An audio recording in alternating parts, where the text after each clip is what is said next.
хэдэн сарын өмнө Солонгосын засгийн газрын ИТР-ийн эрдэм шинжилгээний хүрээлэнгийн байгууллагын ирж бас надтай уулзж ирсэн л да. Тэгээд одоо сангийн яамд байгаль орчны яамд албан бичгээ өгөөд тэгээ энэ манай Монгол Улсын засгийн газар дэмжүүл боцолтгүй тусламжаар энэ гамшигын үеийн илрүүлэлт урьдчилан сэргийлэх системийн хөгжүүлэлт гэх мэтлэнгээр за тэр дундаа ухаалаг мэдрэгчид технологи суурилсан цаг агаарын аюултай үзэгдэл гамшигаас энэ одоо мал аж ахуйн салбарыг хамгаалах ухаалаг энэ шинэ технологиудыг нэвтрүүлэх энэ боломжуудын талаар санал бодлоо яриад тэр дундаа энэ мэдрэгч технологи ашигласан мал аж ахуйн бэлчээрийн өөрчлөлтийг хянах сайжруулах систем тэгээд цүлжил түүнээс одоо илрүүлэх цүлжилтийг багасгах энэ олон төрлийн судалгаа шинжилгээ хийхийг зорж байна гэд ингээд явж ирсэн л да.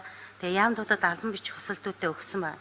Тэгээ энэ 30 сая долларыг нь хараад байхад бол 20 сая доллар нь малын эрүүл мэндийн үйлчилгээ, 8 сая доллар нь болохоор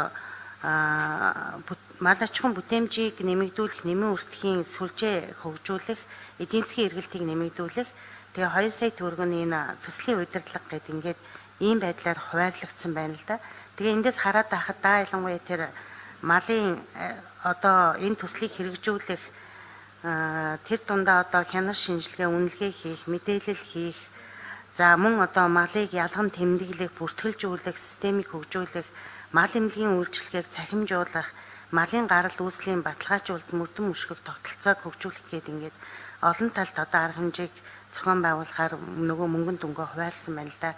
Тэгэхээр заавал эргэн төлөгдөх 30 жилийн урт хугацааны биш эргэн буцалтгүй энэ дэмжлэг тусалцаа гадны өндөр хүчлэлтэй орнууд Монгол улсад өгөх энэ боломжийг бүрдүүлэхээр зорин ажиллаж байгаа энэ гадна дотны байгууллагатай уулзаж энэ талаар бас нэлээд мэдээлэл солилцож энэ талын төсөл зээл хөтөлбөрүүд төслийг оруулж ирэх юм боломжууд бол манай Монгол улсад байгаа юм билээ шүү дээ. Тэгээ энэ дээр нэг жоохон анхаарлаа хандуулаач. Тэгээ юм болол эренгүүд л ерөөсөө эргэн төлөгдөх заавал юм зээлтэй. Тэгээд бидэнд танилцуулж байгаа нөхцөл нь бол эхний 5 жил чөлөөлөгдөх гээд за 5 жилдээ төлбөрөө төлөхгүй бол гэдэг тэгтлийн чинь зээлийн хөө хичнээн багч гэсэн 5-10 жилийн дараа зээлийн хөө нэмэл өсвөл ингээл явчих нөхцөлөдлүүд үүсэх учраас энэ дээр нэг манай Монгол улс анхаарах хэрэгтэй байж байгаамаа.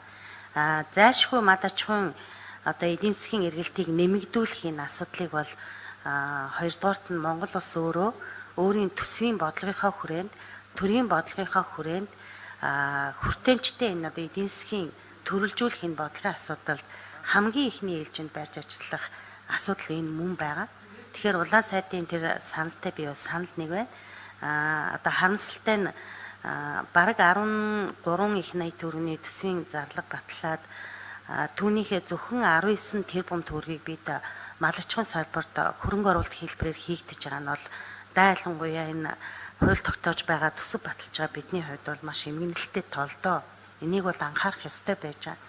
Тэгэхээр энэ дээр бас бодлогын хэмжээнд системтэй шийдлийг олж цаашид энэ төсвийн хуваарлтыг оновчтой хийх тэр дундаа энэ хөдөө аж ахуйн салбар, мал аж ахуй, газар тариалангийн салбарыг хөгжүүлэх, энд техник технологиг нэвтрүүлэх, шинэ одоо шийдлүүдийг гаргах, эрчимдсэн одоо ийм одоо аж ахуй салбаруудыг хөгжүүлэхэд төр өөрөө бодлогын хэмжээнд дэмжлэг үзүүлэх нь манай одоо төрийн өмнөө одоо баримтлах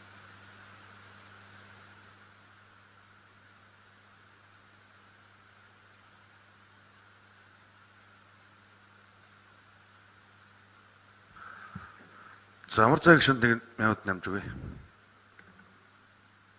Энэ тэгээ анхаарах асуудал мөн байгаамаа. Тэгээ ялчгүй одоо бол харин төсөл хөтөлбөр оролцож байгаа юм байна. Тэртээ улсын хурлаас 2 том хууль баталсан. Энэ хуулийг хэрэгжүүлэхэд хөдөө аж ахуйн яам нэлээд чардаж ах шиг байна. Тэгээд энэ эдгээрийг хэрэгжүүлэхийн тулд тэр дундаа малаа эрүүл байхын төлөө анхаарч байгаа энэ төслийг бол дэмжиж байна. Цаашд бол бодлогын хэмжээнд энийг анхаарах нь зүйтэй байгаамаа.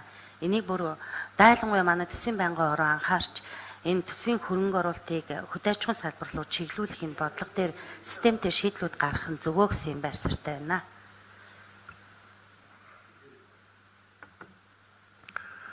За гişэд үгэлж дуслаа. Санал оруулалт явуулах шүү дээ.